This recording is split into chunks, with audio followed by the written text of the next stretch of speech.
Hola, buenas tardes y muchas gracias por estar aquí este sábado de puente.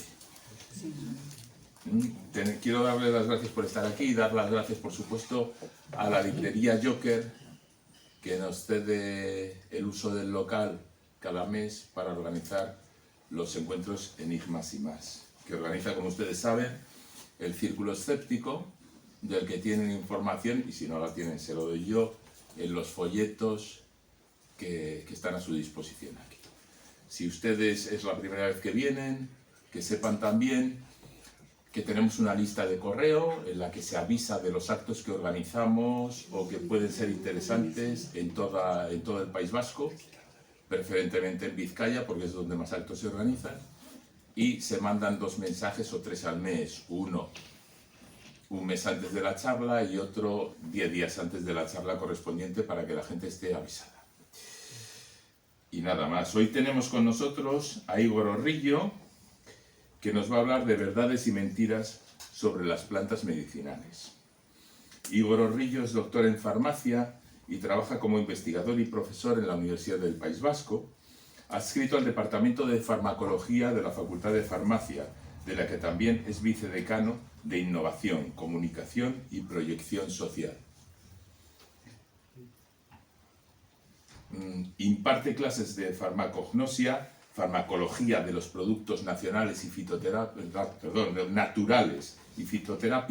que es de lo que nos va a hablar hoy, desde hace 13 años en el grado en farmacia. Su área de investigación se centra en los trastornos mentales y la neuropsicofarmacología. En los últimos años se ha dedicado tanto al estudio de nuevos antidepresivos y antipsicopáticos como a la búsqueda de nuevos biomarcadores en pacientes con trastornos psiquiátricos. Después de su charla tendremos el coloquio de vida. Ahora, todo tuyo. Buenas tardes, muchas gracias Luis. Bueno, antes de nada quería empezar dando las gracias al Círculo Escéptico por darme la oportunidad de hablar de este tema, que es muy mío, pero estoy acostumbrado a hablar del mundo de las plantas medicinales desde un punto de vista muy técnico, y gran parte de mis amigos agradecerán que esté grabado en primer lugar, porque no han podido venir, pero que la charla sea divulgativa, porque me lo han pedido muchísimas veces. Y antes de nada, dar las gracias. Y en segundo lugar, yo soy profesor de farmacología, farmacognosia se llama la asignatura, que es la farmacología de los productos naturales, y vengo a hablar de este tema, mentiras y verdades de las plantas medicinales, tan llamativo, tan... pues realmente el título lo podemos llamativo para llamar la atención, ¿vale? No sé si cumpliré con las expectativas. Sí es verdad que cuando un científico habla de este tipo de temas, ¿no? Verdades y mentiras de las plantas medicinales, parece que vengo a llevarme por delante todo ese aspecto esotérico, un poco filosófico, cultural, etnográfico de las plantas medicinales. Entonces, antes de empezar, pues me voy a autopresentar, ¿vale? Soy un un señor de Mendaro, un pueblecillo de Guipúzcoa, que no sabía qué hacer, hasta que a los 13 años mi profesora de historia, nuestra profesora de historia, nos mandó a leer un libro que se llamaba El clan del oso cavernario. No sé si conocen el libro, es un libro precioso, en el cual la protagonista es adoptada por la herbolera de la tribu y le enseña el uso de las plantas medicinales para el tratamiento de todo, porque en aquella época no tenían con qué curar. Y a mí me parecía apasionante, me parecía increíble que una persona pudiera utilizar todo lo que estaba en su entorno para poder ayudar a los demás. Entonces tuve la gran suerte de saber cuál era mi vocación a los 13 años, que cuando veía a mis compañeros de clase esto era una ventaja total. Entonces fui estudiando el instituto y demás, empecé a ir a la biblioteca, era un poco rata de biblioteca, ahora me operé los ojos y no se me ven las gafas, pero era rata de biblioteca de las de libro, y empecé a consultar libros de plantas medicinales. Me parecía apasionante, ¿vale? El primero que leí fue este, que ya lo tengo, bueno, los tengo todos ya, Y de hecho, el primer libro que pedí a mis padres que me compraran era sobre plantas medicinales. Me parecía un mundo apasionante. Entonces estudié con el único objetivo de estudiar el grado en farmacia. Estudié en Vitoria y después de acabar, me fue más o menos bien. Acabé la carrera y cuando acabé la carrera me dediqué al mundo, a la farmacia comunitaria, a la oficina de farmacia. Me llevé un poco de desengaño y acabé como profesor, como investigador primero en el departamento de farmacología y después como profesor. Con la gran suerte de que en el departamento de farmacología a nadie le gustaba la asignatura de plantas medicinales. Por algo que después entenderán. Es un campo en el que hay cosas que se conocen, hay cosas que no se conocen y es un poco... Claro, yo yo allí y es como el que le gusta la pechuga y a todo el mundo le gusta el muslo, porque acabas eligiendo la pechuga. Pues a mí me pasa un poco igual. Entonces, soy el profesor de farmacognosia y al final para mí es un sueño realizado de alguna forma. Algo que para mí era un hobby, se convirtió en mi profesión. De forma que no vengo a pisotear, ¿vale?, ninguno de los conceptos que tenemos históricos, etnográficos, y me encantan las plantas medicinales. Dicho esto, entro en tema. Al uso de las plantas medicinales para la terapia, para tratar enfermedades, le llamamos fitoterapia, esto no es nuevo, ¿vale? Pero ¿desde cuándo el ser humano sabe que las plantas medicinales son útiles? Alguien diría, desde siempre. Pero es que incluso antes de siempre. En el 2024 se publicó este artículo precioso en el cual seguían a un orangután, a una serie de orangutanes, el cual, esto es en el 2022, ¿vale?, se había hecho una herida en una mejilla. Este orangután percibió el dolor y empezó a visitar un árbol del cual cogía las hojas, las masticaba y se les iba poniendo en el ojo. Al cabo de 2 meses cicatrizó, ninguna infección y demás. La herida es más complicada de lo que parece. Más seria de lo que parece, ¿vale? Hasta aquí, bueno, ha cogido unas hojas y ha sido fortuito. No es fortuito.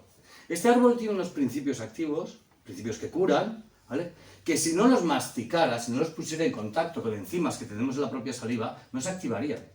De forma que sí lo estaba utilizando para curarse. Sabía lo que estaba haciendo, ¿vale? Existen guacamayos, existen otro tipo de animales que también utilizan el ambiente para tratarse, ¿vale?, pero no de esta forma. En este caso, está transformando algo para poder curarse. Por lo tanto, entendemos que lo hace de forma voluntaria, más o menos, ¿vale? Si vamos al ser humano, ¿vale?, al ser humano actual, ¿vale?, pero tenemos este artículo del 2016 en el que recogen, ¿vale?, diferentes hallazgos arqueológicos de los neandertales, los cuales se han hallado en diferentes cuevas, diferentes sitios, se han hallado restos de semillas y de plantas, ¿vale?, que nos lleva a pensar a que puedan ser un uso terapéutico. Pero ustedes pueden pensar, bueno, igual se las comían en forma de alimento. Sabemos que no se los comían, que no hacían uso de esas plantas como alimentos porque no tienen ningún valor nutricional, no tendría ningún sentido más allá de que pensaran que pueden ser para curar alguna dolencia. Además utilizaban, cuando tiramos de biblioteca, lo que vemos es que son plantas como la manzanilla o la milenrama, que son plantas bastante habituales en la fitoterapia, ¿vale?, y que no tienen utilidad nutricional. Pero claro, a menos que se lo digan, es imposible saber por qué las utilizaban. Pero realmente, ¿cómo sabemos que alguien ha utilizado una planta para curar algo? Pues que lo haya escrito, ¿vale? Entonces ya, ¿vale?, historia. Entonces, sabemos del uso de las plantas medicinales con los primeros escritos. Los sumerios, en sus tablas, que escribían con escritura cuneiforme, ya hacían referencia a las plantas medicinales. Ya tienen una colección de plantas, más de 250 plantas, y ya por aquel entonces también utilizaban medicamentos, vamos a decir, de origen animal, ¿vale? No solo los sumerios, ¿vale?, muchísimo más famosos los antiguos egipcios, ¿vale?, que tenemos el papiro de Ebers, que sería el más importante, en el cual ya se hace referencia directa del uso de plantas medicinales y de para qué lo utilizaban. Además, en aquellos tiempos ya se dice que el conocimiento de las plantas medicinales no era exclusivo de la élite religiosa. No, parece que todo el mundo sabía del uso de las plantas medicinales. Pero realmente, probablemente, el uso más largo que conozcamos sea la medicina antigua, o sea, la medicina tradicional china. No tenemos escritos de hace 5.000 años, pero como la cultura china ha sido imperturbable, es decir, han ido transmitiendo el conocimiento, ellos sí hacen referencia a 5.000 años de uso, ¿vale? Aunque no tengamos pruebas expresas. ¿Vale? No sé si conocen cómo funciona la medicina tradicional china. Realmente ellos creen en el equilibrio. Entonces, toda la naturaleza, todos los seres vivos, están gobernados por 5 elementos. El fuego, el agua, el aire, el metal y la madera. Entonces, cuando están en desequilibrio es cuando aparecen las enfermedades. Por ejemplo, el corazón. El corazón está gobernado por el fuego, el elemento fuego. Entonces, cuando pierde el elemento fuego, se trata con una planta que sea de fuego. Puede que nos parezca un poco infantiloide toda esta explicación, pero hoy en día la cultura china es una de las culturas que más invierte en investigación y están demostrando que realmente las plantas medicinales tienen una utilidad, que son eficaces. De hecho, en el 2013 el premio Nobel de Medicina se lo dieron a una investigadora china por el descubrimiento de uno de los antimaláricos que actualmente más se utiliza, ¿vale? Y era por el uso tradicional de esa medicina. Por lo tanto, tal vez los chinos, su explicación no sea la más correcta, pero al fin y al cabo, ¿qué más nos da la explicación? Si al fin y al cabo curan, ¿vale? Lo mismo con los hindúes, los indios, ¿vale? A ellos le llaman, a su medicina tradicional le llaman Ayurveda, ¿vale? Y en este caso utilizan las plantas medicinales, tienen una larguísima tradición de uso de plantas medicinales, pero su filosofía, que es muy parecida a la china, pero en este caso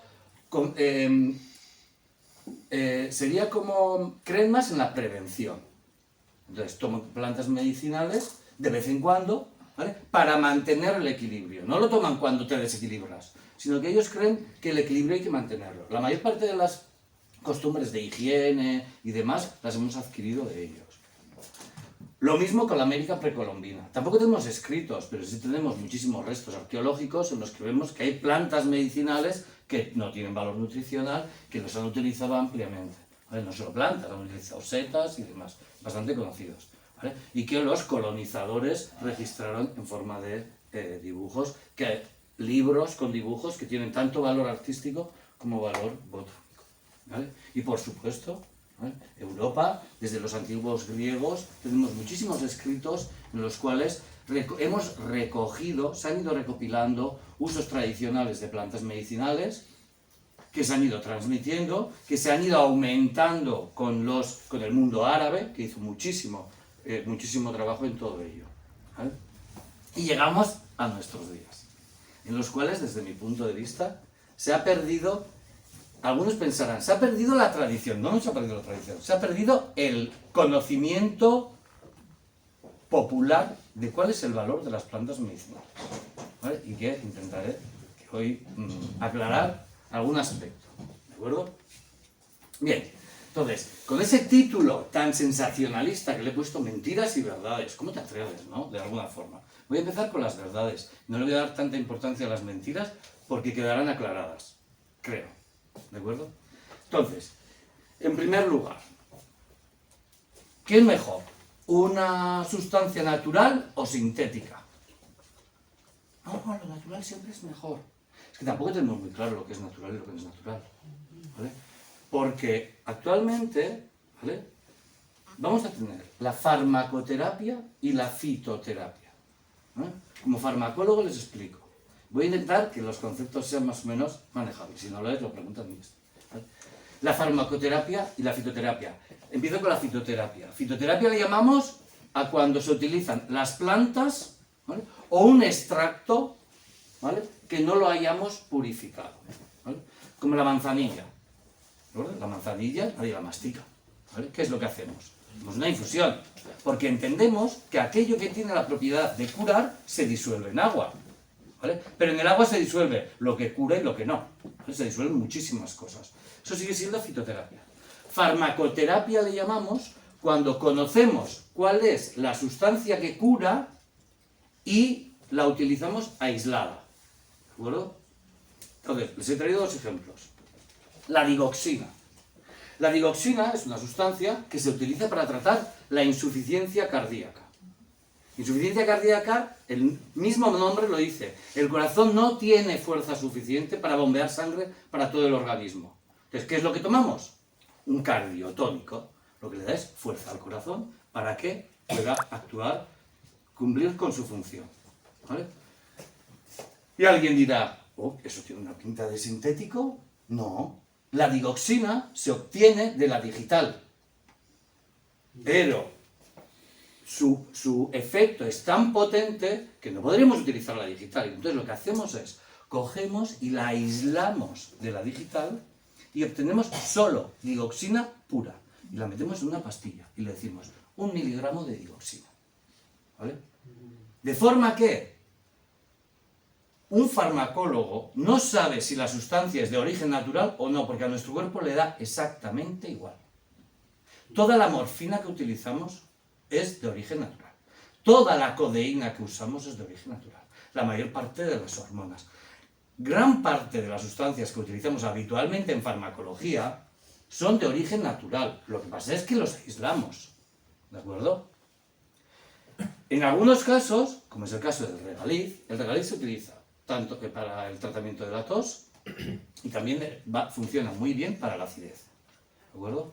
Entonces, en el caso del regaliz, ¿vale?, se utiliza la propia planta, ¿vale?, o una infusión o un extracto no purificado, porque funciona mejor toda la mezcla de sustancias que lleva que si cogiéramos un principio activo y lo aisláramos.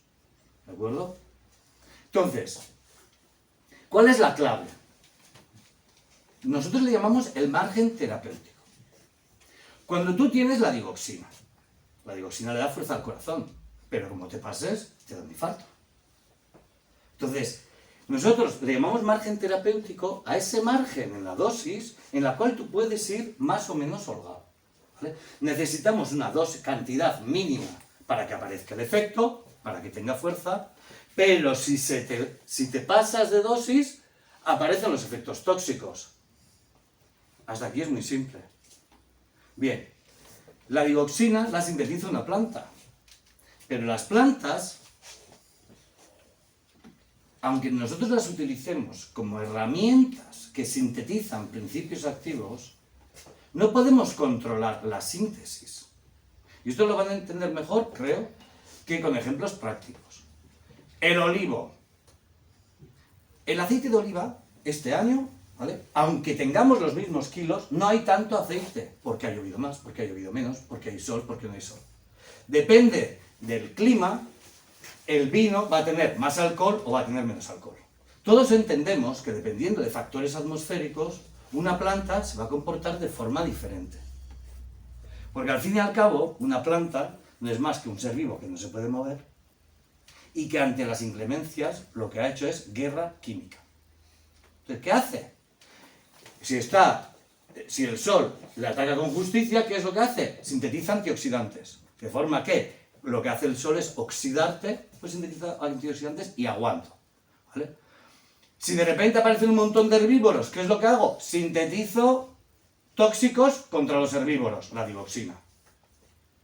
Si lo que me interesa es que vengan las abejitas y polinicen, ¿qué es lo que hago? Un aceite esencial para que se acerquen. Lejos quedaron los tiempos en los que creíamos que las plantas sintetizaban sustancias para curarnos. Nada más lejos de la realidad. La planta sintetiza lo que le interesa. Entonces, han evolucionado de tal forma que como no pueden hacerlo de otra forma, gran parte de su código genético es para sintetizar cosas que les sirven para subsistir. Entonces, esas cosas que sintetizan se parecen a otras sustancias que nosotros tenemos en el cuerpo y son capaces de sustituirlos. Por eso tienen efectos en nosotros. Y esa es la base de la farmacología. Que hay cosas fuera de nuestro cuerpo que cuando las ingerimos tienen efectos. ¿De acuerdo? Entonces, nosotros hasta cierto punto podríamos controlar esa síntesis, pero no del todo, porque no podemos controlar todos los factores atmosféricos. Si necesita agua, por ejemplo, la pimienta cayena, lo que utilicemos para las bulas, que pica tanto, se hacen pomadas, y hay unos parches Sor Virginia, que conocerán, que se utilizaban para lumbago. A la planta de la pimienta cayena, si cuando echa el fruto le dejas de echar agua, sintetiza más. Entonces podemos controlar de alguna forma, pero no siempre. Entonces, ¿por qué se desarrolló a principios del siglo XIX el aislamiento de principios activos? Porque no nos la podíamos jugar. Porque no te puedo decir, me duele, pues toma opio, que es lo que lleva morfina, que si te pasas te ahogas. ¿Cuánto? Pues no sé, un poco a ojo. No, porque pones en riesgo. ¿La solución cuál es? Aislarlo. Ya tienes la sustancia responsable del efecto y la puedes dosificar. 2 miligramos, 3 miligramos. Es que si le das más de 5 miligramos se muere. Ya lo puedes dosificar, pero ya controlas lo que vas a tomar. ¿De acuerdo? Es por eso que hemos aislado los principios activos. Y después, la química nos ha ayudado a que esas estructuras, modificándolas un poco, hemos hecho que tengamos medicamentos más seguros que los naturales, más eficaces que los naturales, pero todo ha sido para mejorar. En ninguna cabeza entra que, por mucho que la industria farmacéutica tenga intereses, estamos desarrollando moléculas que sean peores que las que ya teníamos. Es que no tiene ningún sentido. ¿De acuerdo? Entonces, ¿dónde queda la fitoterapia? La fitoterapia todavía la utilizamos y sobre todo tiene un nicho terapéutico donde no llega la farmacoterapia habitual. ¿Vale? El uso de productos de origen vegetal, ¿vale?, sirve para prevenir, paliar o curar una situación patológica o como para preservar la salud, pero no en todos los casos, ¿vale? Se ha visto relegada solo al uso de productos poco potentes, porque el margen de seguridad que tenemos no es amplio, ¿vale? Como puede ser la manzanilla, ¿vale?, que va muy bien como antiinflamatorio, para el dolor de tripas, podríamos entrar en debate, ¿vale? Las hojas de menta van genial para cualquier trastorno gástrico, ¿vale?, o con potencia moderada, como la flor de árnica, que va genial para todo lo que tiene que ver la cicatrización de heridas, ¿vale?, pero no se puede tomar por vía oral, ¿vale?, porque podría ser peligroso, o la raíz de regaliz, que antes les comentaba. Va genial para la tos, va genial para las úlceras, pero tampoco podemos abusar, porque tiene sus efectos secundarios, sobre todo en personas hipertensas. Digo abusar, ¿de acuerdo? Pero siempre nos vamos a quedar en poco potentes moderadas, ¿vale? De hecho, la fitoterapia, y esto ya es ley, ley médica, ¿vale?, solo se puede utilizar en el tratamiento de enfermedades leves y moderadas, ¿de acuerdo? Pero tienen una ventaja, que al no tener efectos tan potentes, se pueden utilizar de forma crónica. Entonces, supongo que llevan imaginando qué tipo de uso se le podría dar, ¿vale? Tenemos muchísimos fármacos en la terapia habitual, que todos sabemos que no son eficaces de forma crónica. Y estoy pensando en los antiinflamatorios. ¿Qué haces si tienes una artrosis crónica? Porque claro, si te haces un esguince te puedes tomar un ibuprofeno, pero no puedes estar tomando un ibuprofeno cada 8 horas durante 2 años. La ansiedad, el insomnio. Tenemos el Orfidal, tenemos unos ansiolíticos maravillosos, pero no son eficaces más allá de los 3 meses. Son adictivos. ¿Qué pasa con eso? ¿Qué pasa con las piernas cansadas? Les llamamos enfermedades leves, ¿vale?, pero aunque sean leves, son enfermedades que afectan muchísimo a las personas, al bienestar de las personas. Las hemorroides, la afonía. Hay muchísimas enfermedades que el tratamiento habitual tampoco tiene una solución. Y no sé, los que lo hayan padecido lo saben. O sea, al final lo vas padeciendo en silencio, como decía el anuncio. Y se excluyen todos los medicamentos que tengan el margen estrecho, ¿vale? Esta es la digital, o de Dalera. No sé si la conocen, es bastante conocida en nuestro entorno, ¿vale?, que es la planta que produce digoxina, ¿vale? esa que le da fuerza al corazón. No, no se puede utilizar. No se puede utilizar porque el margen que tiene es muy estrecho. No la podríamos utilizar sin caer en el peligro de la toxicidad. Claro, ¿hace 300 años la utilizaban? Claro que sí. ¿Cómo no lo van a utilizar? Al final utilizas las herramientas que tienes. Pero el haber aislado la digoxina encima de esta planta es como rara, vamos a decir. Es una planta bianual, quiere decir que necesita 2 años para florecer. Entonces el primer año echa las hojas en roseta, sabe cuándo pasa el invierno, tiene que hacer frío, y cuando pasa el invierno echa el tallo floral. Y es entonces cuando la planta empieza a sintetizar digoxina. Las plantas no sintetizan los principios que a nosotros nos interesan todo el rato. Entonces, cada planta además se comporta de una forma. ¿De acuerdo? La digitalis no se puede utilizar en ningún caso. ¿Vale? Y hay muchísimas plantas que no se pueden utilizar. Pero ¿quién determina la utilidad terapéutica? ¿Quién dice esto sí sirve y esto no sirve?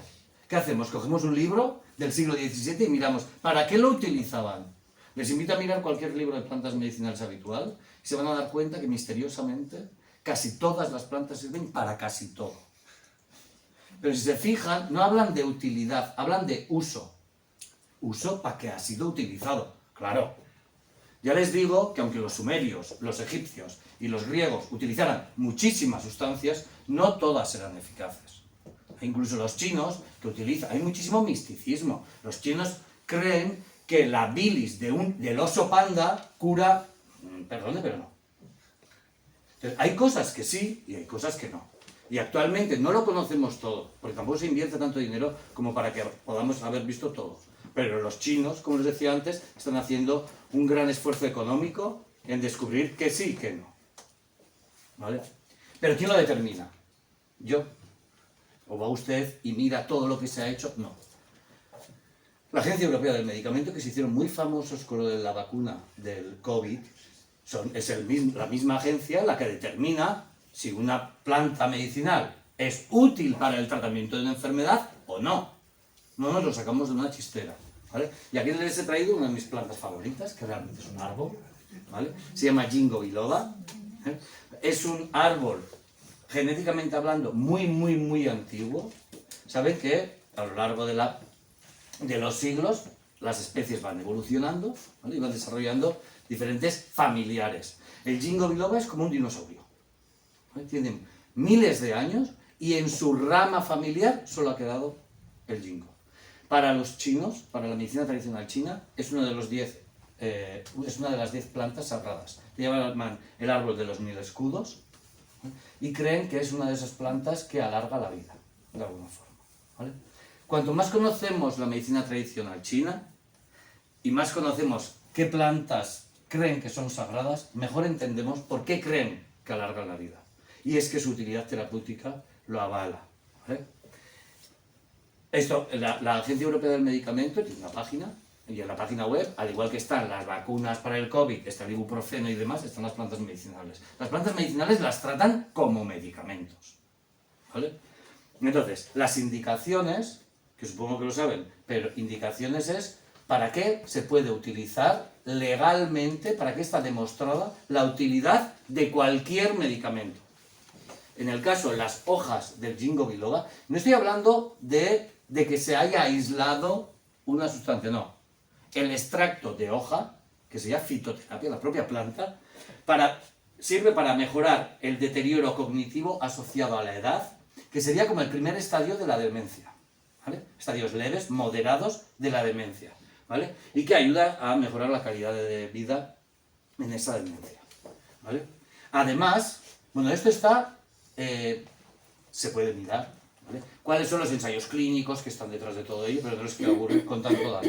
Pero está aceptado su uso. De hecho, en las farmacias hay un medicamento de los años 70, súper antiguo, que se ha utilizado para la demencia. ¿Actualmente se utiliza para la demencia?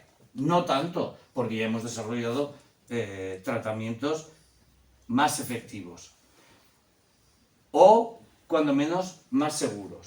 ¿Vale? Porque uno de los efectos adversos del Ginkgo biloba es que disminuye la coagulación, el poder de coagulación de la sangre.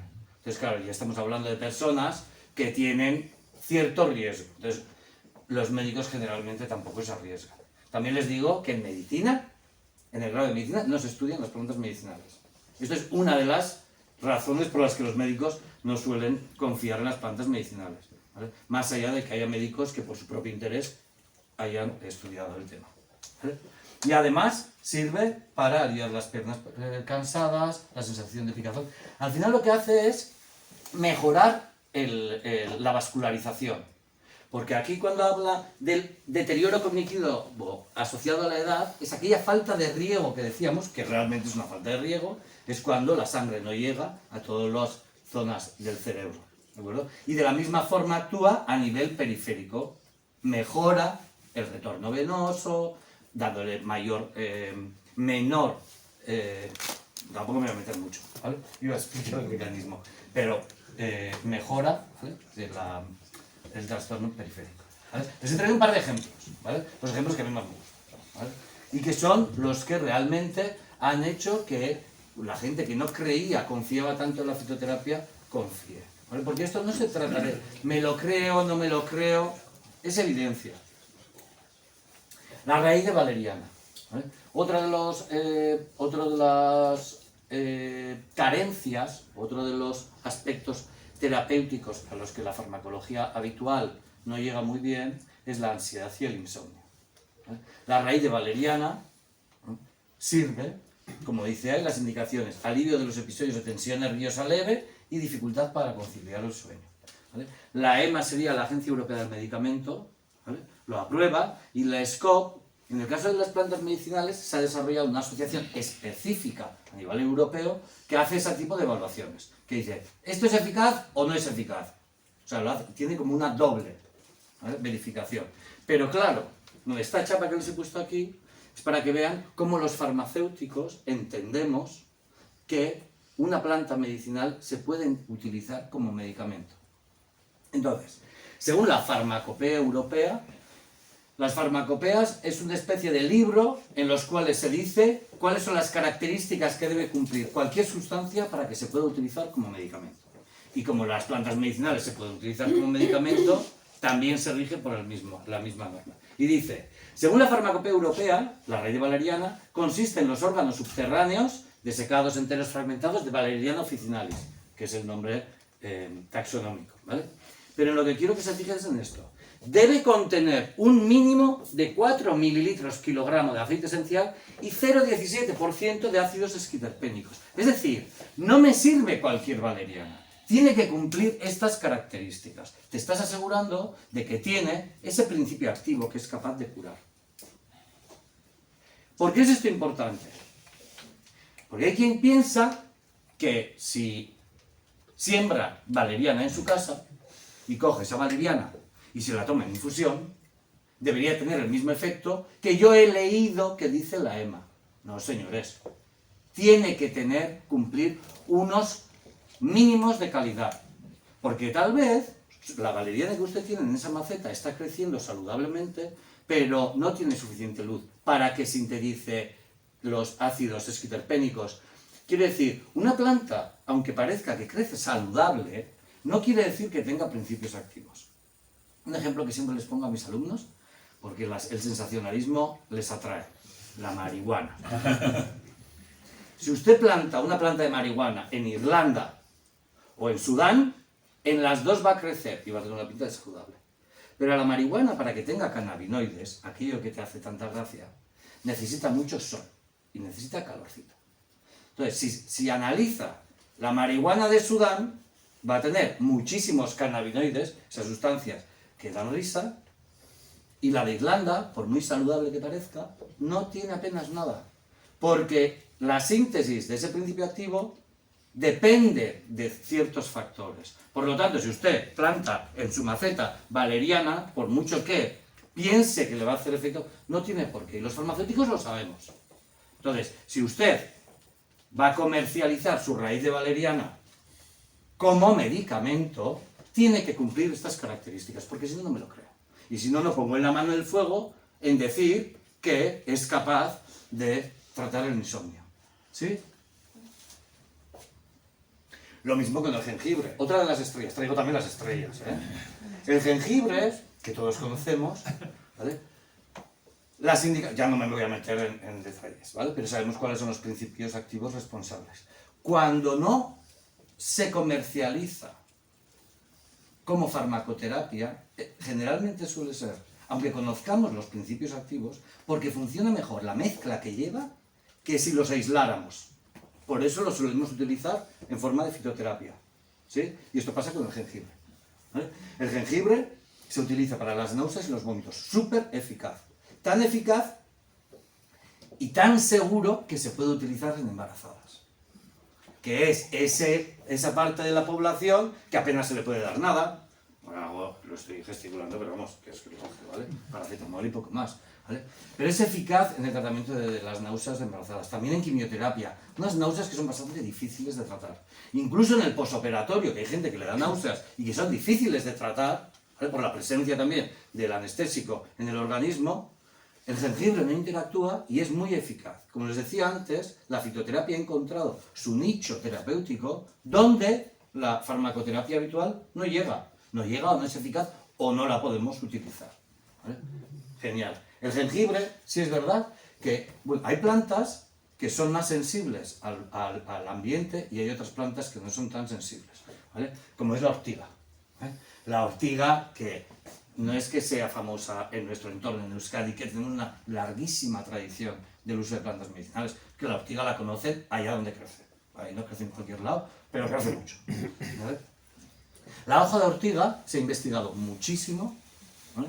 Y se utiliza, es efectiva, lo han demostrado, es segura, incluso a lo largo del tiempo, ¿vale? Para el tratamiento de dolores, ¿vale?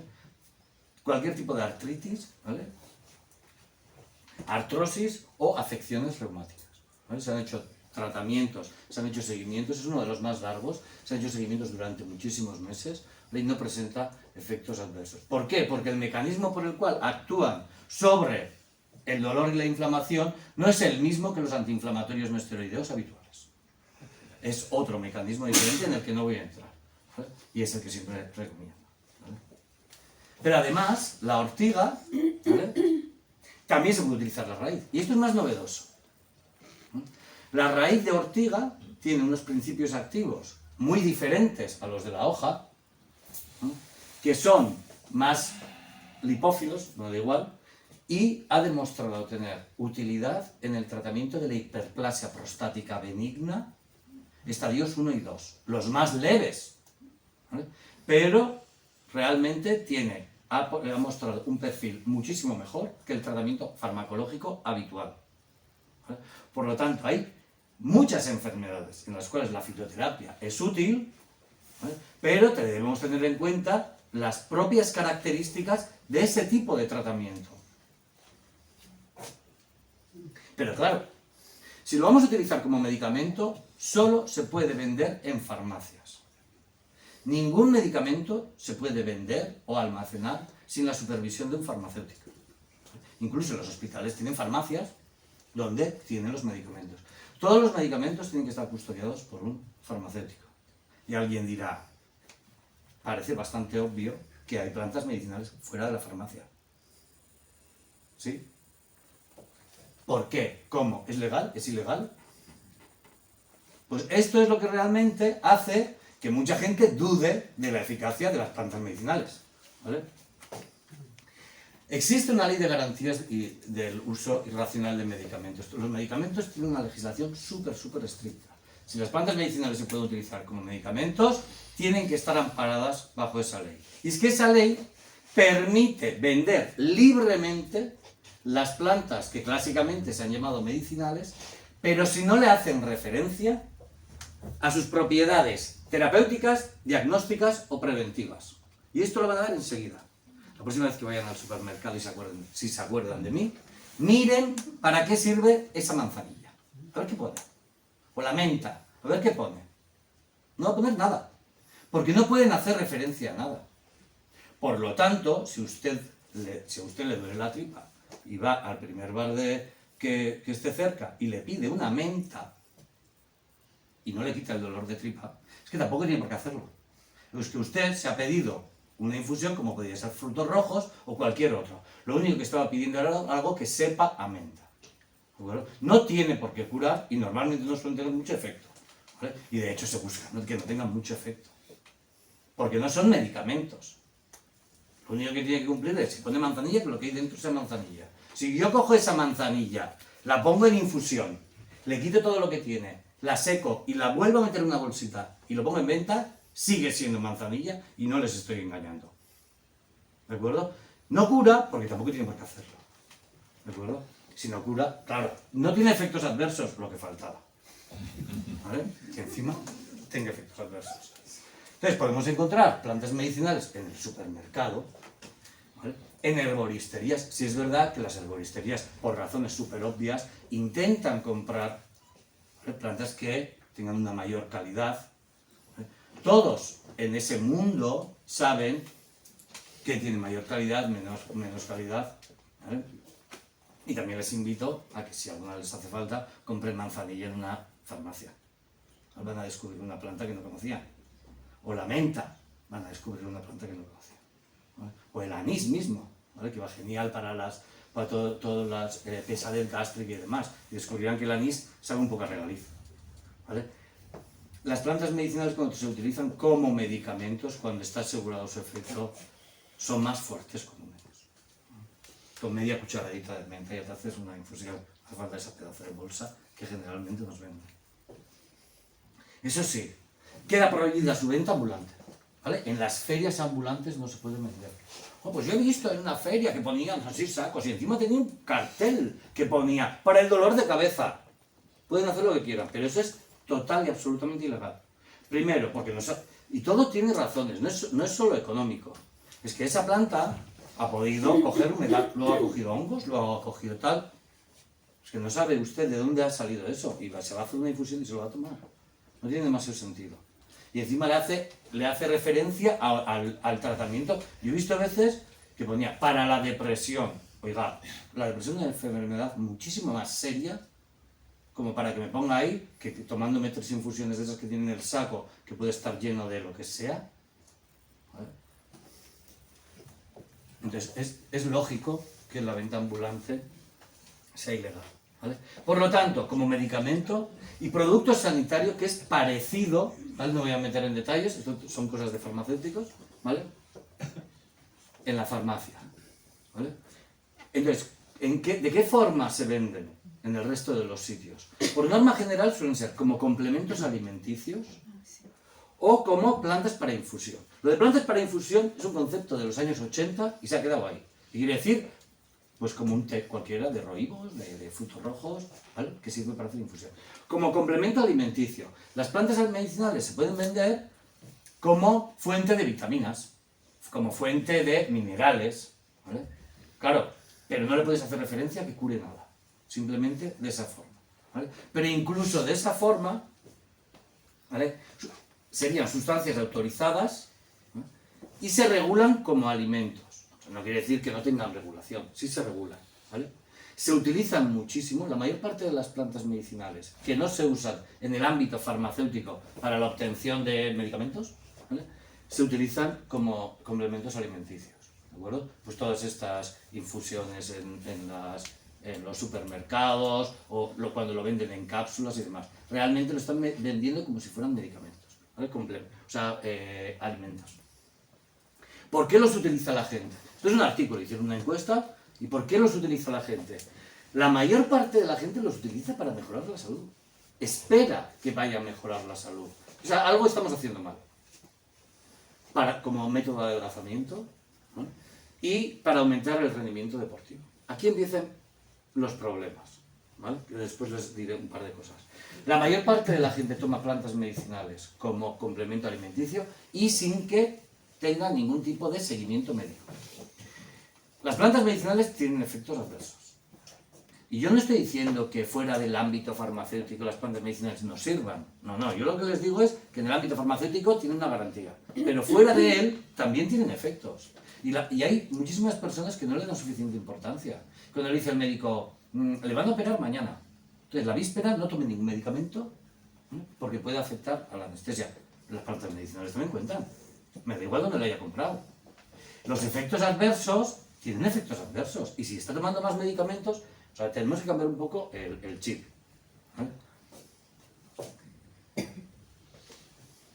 Y hay muy pocas pruebas de la eficacia de para qué lo utilizan, sobre todo en lo que tiene que ver con la mejora de la salud.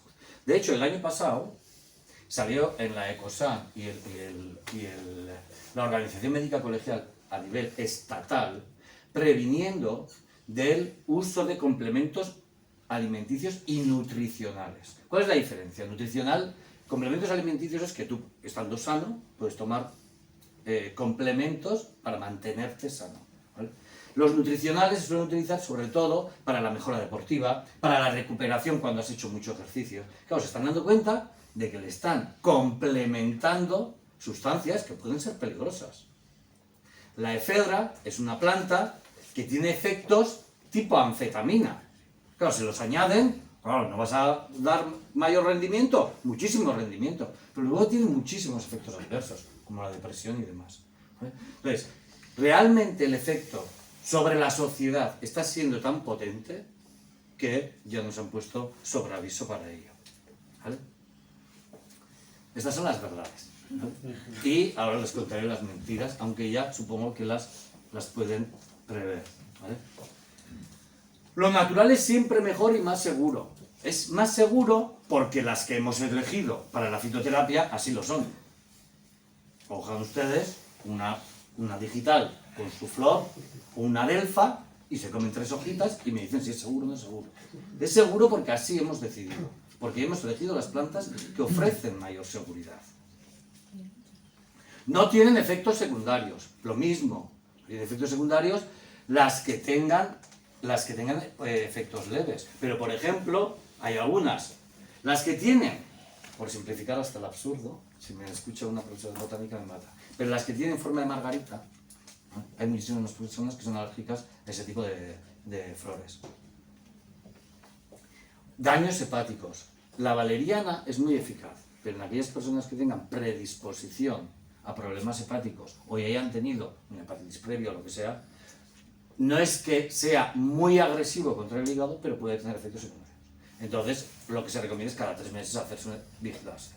Son medicamentos y tienen efectos secundarios como los medicamentos, pero por ser leves, pues son menos dañinos, ¿vale? Pueden sustituir cualquier medicamento. Aquí está el problema.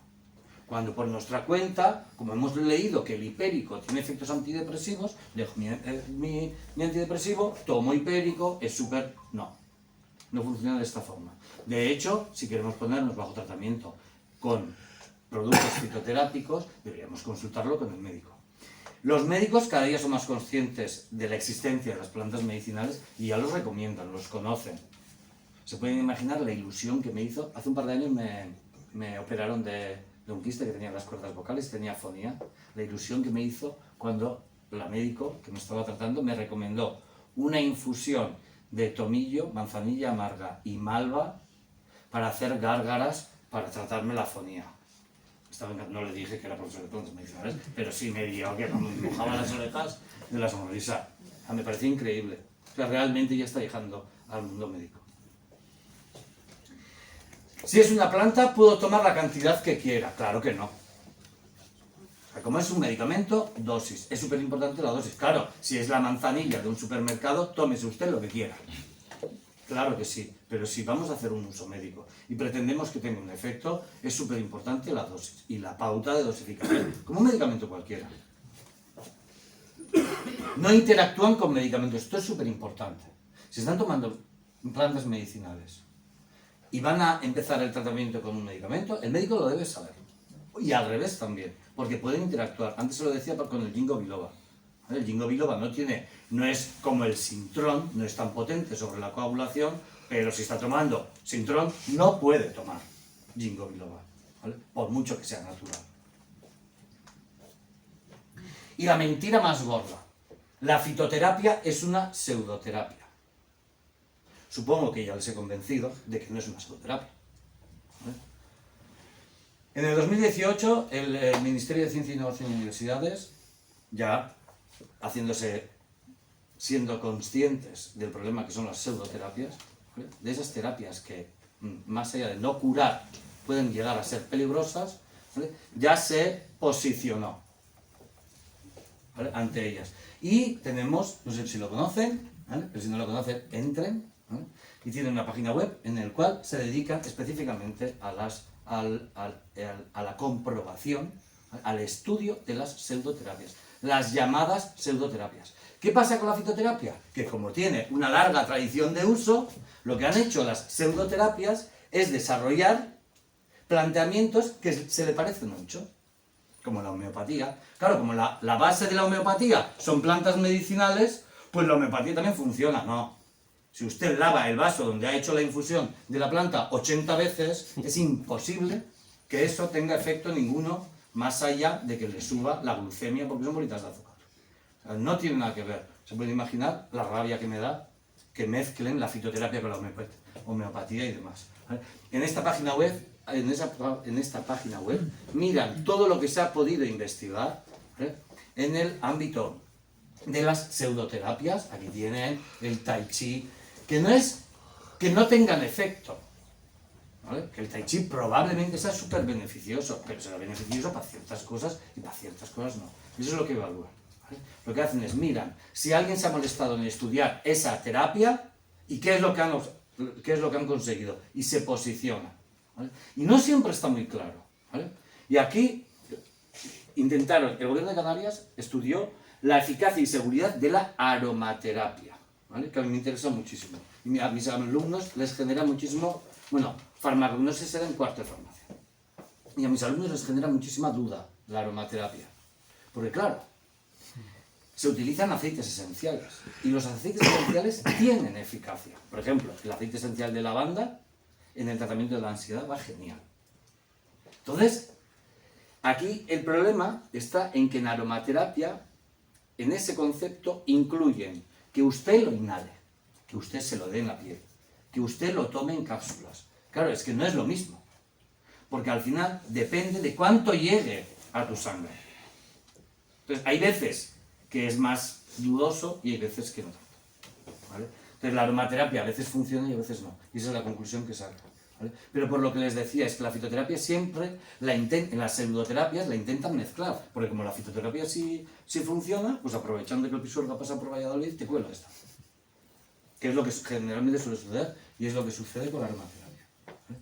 Los aceites esenciales a veces funcionan, pero lo mismo, los aceites esenciales pueden ser súper tóxicos también, pero hay que tener precaución. Otra de las cosas que me preocupa mucho, que la fitoterapia está dentro de la naturopatía. Y aquí, aunque me puedo meter en un problema, ¿vale? Ellos lo tienen en su página y yo pongo exactamente lo que tiene en la página de Deusto, ¿vale? Fórmate, después de todo lo que les he contado, fórmate en naturopatía, ¿vale? Es más sencillo de lo que crees, obviamente, ¿vale? Entonces, en Deusto Salud apostamos por las terapias naturales como una medicina alternativa. Y el curso es de naturopatía. 250 horas formativas. Esto vienen a ser 6 meses, más o menos, ¿vale? Está avalado por la Asociación Profesional Española de Naturopatía y Bioterapia. Por lo menos está avalado. Te dan nociones básicas para comprender beneficios en técnicas naturopáticas como la primera, fitoterapia, lo que les acabo de enseñar.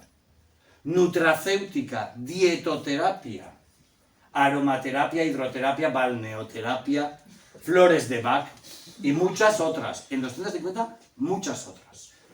Pero la fitoterapia está ahí. Me preocupa más que digan, aunque no dispongas de formación previa, ellos te van a formar en eso. Yo no digo que en 250 horas no te dé tiempo a aprenderte para qué sirve cada una de las plantas medicinales.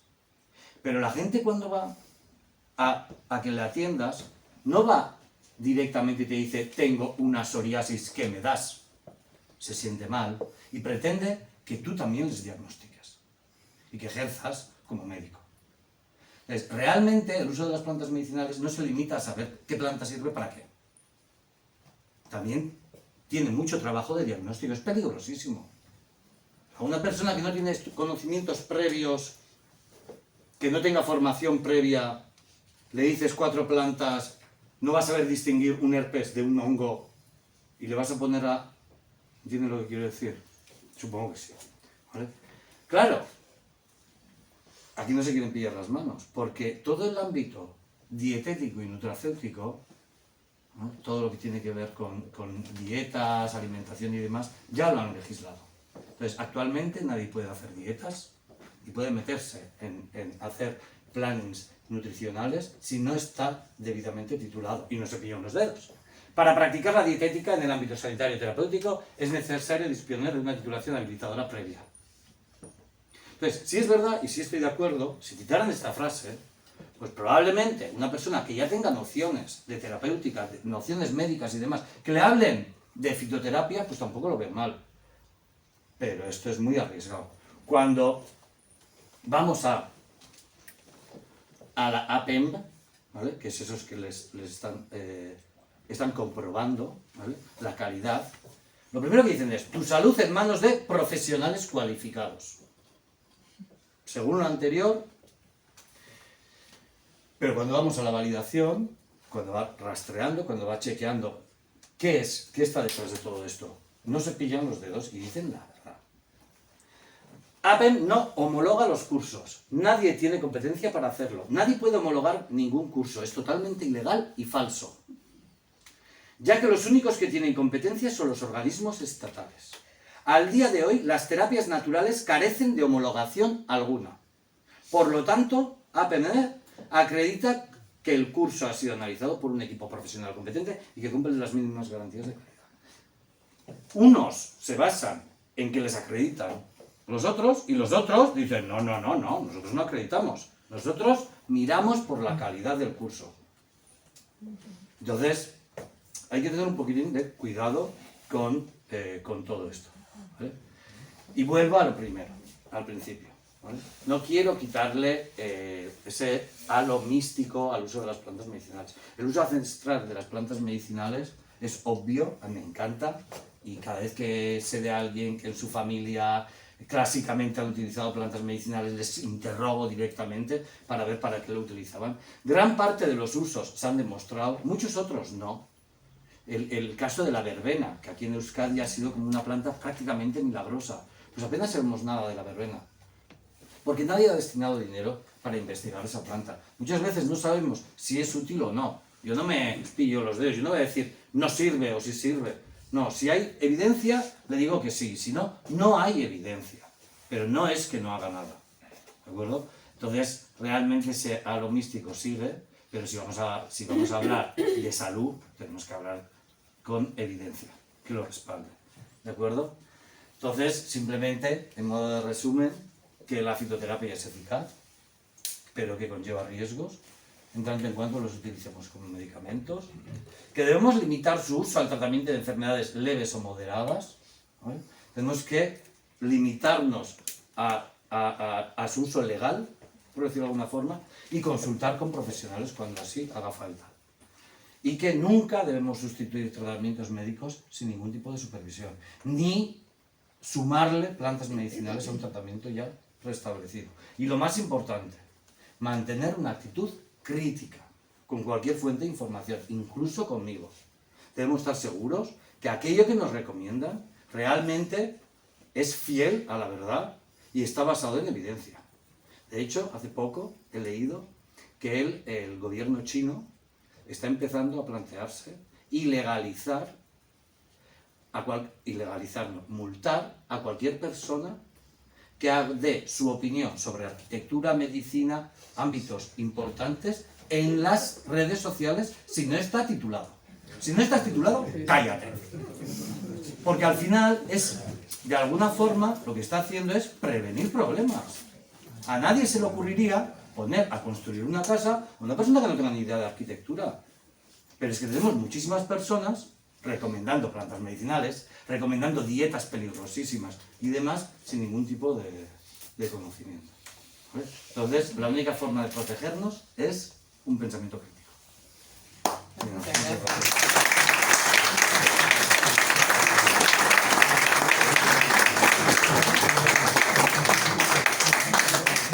Muchas gracias, Igor. Vamos a ver, vamos a ir, si les parece, con las preguntas, que sean preguntas, no ponencias alternativas, como digo siempre. No le pregunten qué va bien para no sé qué, las consultas se quedan para las consultas del médico, y pregúntenle por todo lo que les haya suscitado la charla. A mí la primera cosa que, para ir animando, no me gusta la manzanilla. Tengo manzanilla en casa, no va a servirme para nada. Manzanilla comprada en el supermercado. No quiero decir que no sirva para nada, No, pero te quiero decir, yo tengo el estómago fastidiado, un momento determinado, tengo el... Ay, no sé. La menta. ¿Menta mejor? Sí. Vale, mejor, me gusta más la menta que la manzanilla. La menta más genial. Y la primera pregunta decía que no quería consultas directas. No, pero es que, La primera ¿cuántos de ustedes tienen manzanilla o algo así en casa? ¿Cuántos? No se corten. Yo creo que tenemos casi todos, y hemos tenido casi todos, ¿no? Y nos han dicho, si tienes el estómago mal, tómate esto. Claro, si no tiene valor medicinal, mal. No he dicho... Vale, no quiero pillarme los dedos. Matiza. No he dicho que no sirva. He dicho que no tienen garantías. ¿De acuerdo? Vale. Lo que sí le puedo garantizar, por ejemplo, ahora que se ha puesto muy de moda la cúrcuma. La cúrcuma para todo antiinflamatorio, tal. Echarle un poquito de cúrcuma al arroz no va a tener efectos antiinflamatorios, ni siquiera una cucharadita de cúrcuma. Hay algunos principios activos que realmente para liberarlos de la planta los tenemos que tratar de una forma especial y directamente no funciona. Como lo del ajo. Ay, es que el ajo es súper saludable, es verdad, para el colesterol y demás. Yo utilizo muchísimo ajo mientras cocino. No se refiere a eso. No se refiere a eso. O sea, realmente el tratamiento con ajo, de hecho, el mayor efecto adverso que tiene es que provoca como una especie de halo, ¿vale?, apestoso, que hueles a ajo. O sea, realmente tienes que tomar mucho ajo y suelen ser cápsulas. Y claro, el principio activo que cura el ajoeno, que se llama, es volátil. Entonces lo eliminas a través del aliento y a través del sudor. Entonces, claro, las personas que están en tratamiento con ajo tienen como ese... dejan rastro. Por eso la gente no lo utiliza tanto.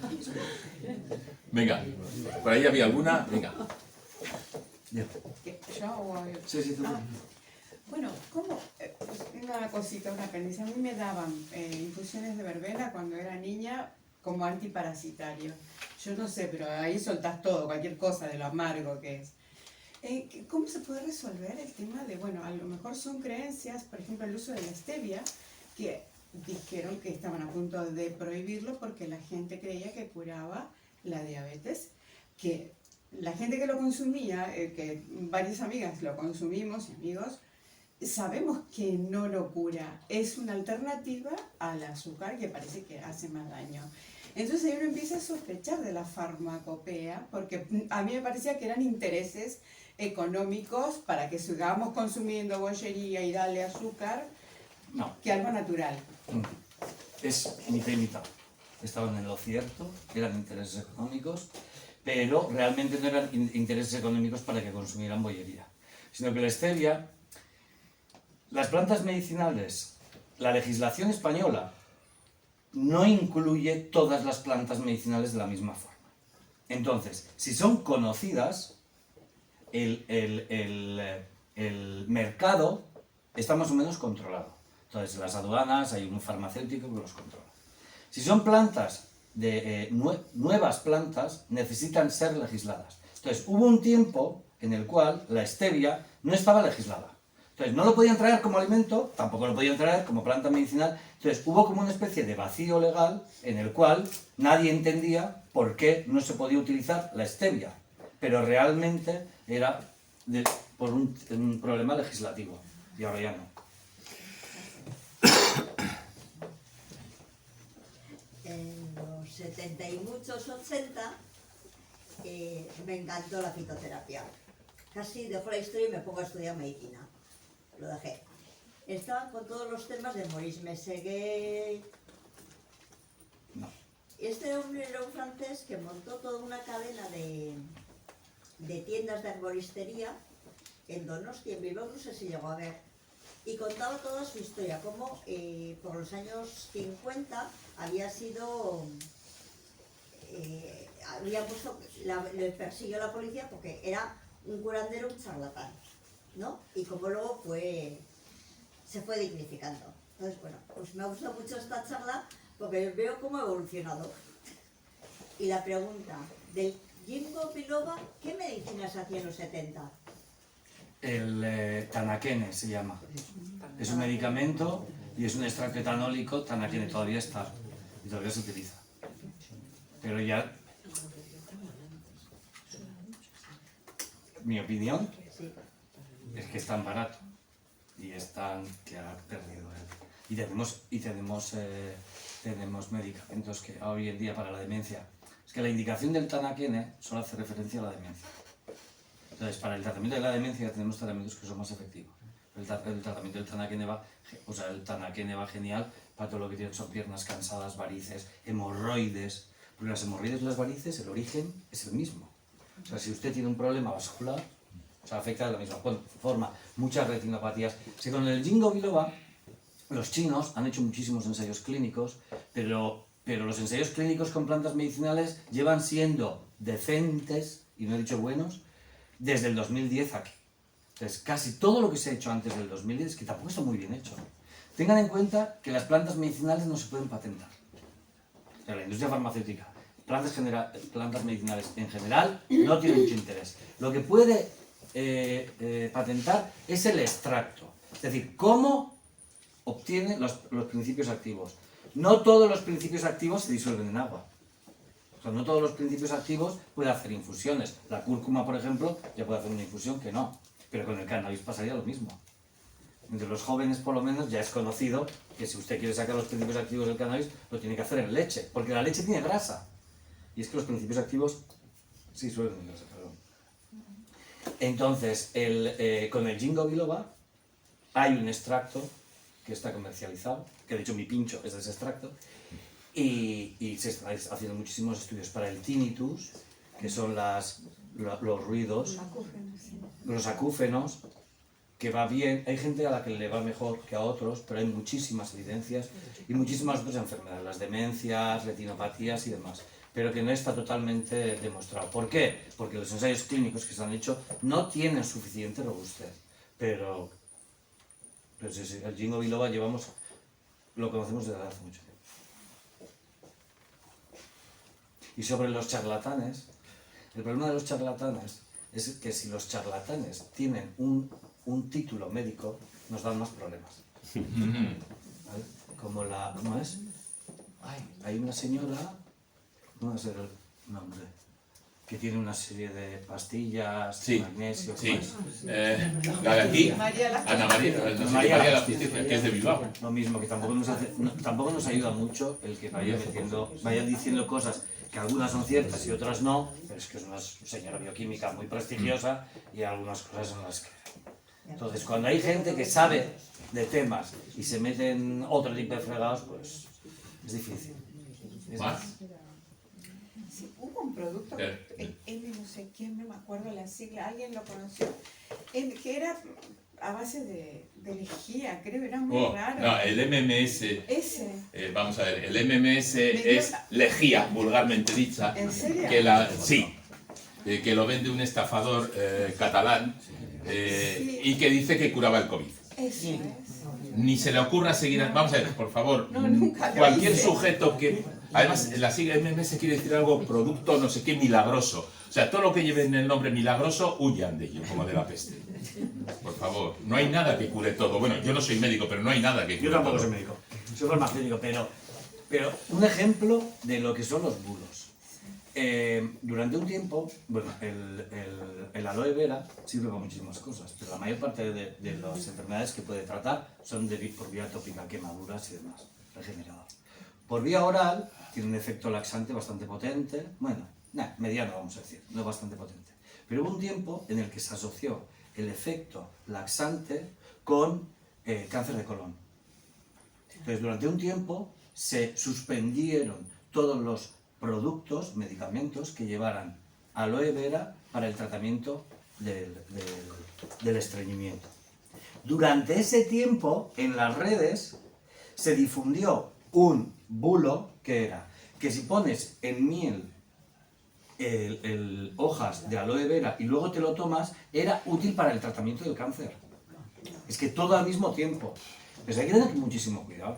Yo siempre les digo a los alumnos, si ahora mismo ponemos un tuit en el que digas que el bicarbonato es el tratamiento más útil en el tratamiento del cáncer, lo que pasa es que a las empresas farmacéuticas no les interesa porque es muy barato, es que eso se va a hacer muchísimo más popular que cualquier evidencia Los con youtubers base. publican cualquier cosa, claro. Hay que tener muchísimo cuidado. Y cada vez es más difícil, incluso con la IA. Yo he hecho consultas a la IA sobre plantas medicinales de llevarte las manos a la cabeza. Porque la IA lo que hace es busca información, no sabe lo que es verdad y lo que es mentira. Entonces busca información. Si aquello que decían, si dices una mentira muchas veces se convierte en verdad, esa es la IA. Sí, ya. Que si lo han dicho muchas veces, aunque sea mentira, es la primera respuesta que te va a dar. Cuidado con las plantas medicinales y la IA, porque son muchas las mentiras. ¿Más? Tendremos que adoptar a una curandera de las de antes. Porque ningún médico te va a recetar nada natural. Yo creo que hay un desconocimiento bastante enorme de la medicina tradicional o ancestral. Sí, pero mucho de lo que se utiliza en la medicina tradicional tampoco sirve. Ah, vale. Quiero decir, algunas cosas sí y otras no. A ver, al final, si nos limitamos a enfermedades leves o moderadas, usted podrá probarlo. Si tiene hemorroides, por ejemplo, hay tratamientos fitoterápicos que son muy eficaces. Muy eficaces. De hecho, hay una pomada que se llama Ruscus, que es a base de extracto de rusco, que es una planta, que es fitoterapia. Y es el tratamiento más eficaz. Pero la fitoterapia hoy en día no es frotarnos plantas. O sea, hoy en día ya sabemos cómo extraer los principios y estamos haciendo fitoterapia mucho más de lo que creemos. Mucho más de lo que creemos. Hay muchísimos medicamentos en las propias farmacias. Cuando hablo con la gente, está en una caja, va en pastillas. Eso también es fitoterapia, porque no está aislado. Lo que pasa es que es como si hiciera una infusión de manzanilla, la concentra y luego la vende tal cual. O sea, aquello de las plantas en forma de infusión, cada vez menos. El acetilsalicílico, ¿no? El ácido acetilsalicílico es un caso raro, porque el ácido salicílico que tienen... La corteza del sauce no tiene ácido salicílico. Es mentira. O sea, lo que tiene es salicilina. Si usted toma ácido salicílico por vía oral, le provoca una úlcera que no sale de esa, porque es un ácido muy potente. Lo que tiene es salicina, que cuando usted se lo toma, su cuerpo lo metaboliza, lo transforma y lo convierte en ácido salicílico, pero ya una vez que está dentro de su organismo. Entonces, pero aun siendo así, no es como el ácido acetilsalicílico. Son parecidos, pero no. Es casual que sean, pero sí es muy útil. Como antiinflamatorio es súper útil. Y menos efectos secundarios que el ácido acetilsalicílico. ¿Más? Bueno, pues si no tienen más, antes de despedirnos de Igor, les aviso de que el 25 de abril volveremos a estar aquí para estar con la historiadora Antonia de Oñate, que nos va a hablar del pensamiento conspiranoico y las conspiraciones a lo largo de la historia. Y yo les pido un fuerte aplauso para Igor, que ha estado fantástico, que nos ha explicado muchas cosas y las que nos tendrá que explicar más veces, por lo menos a mí.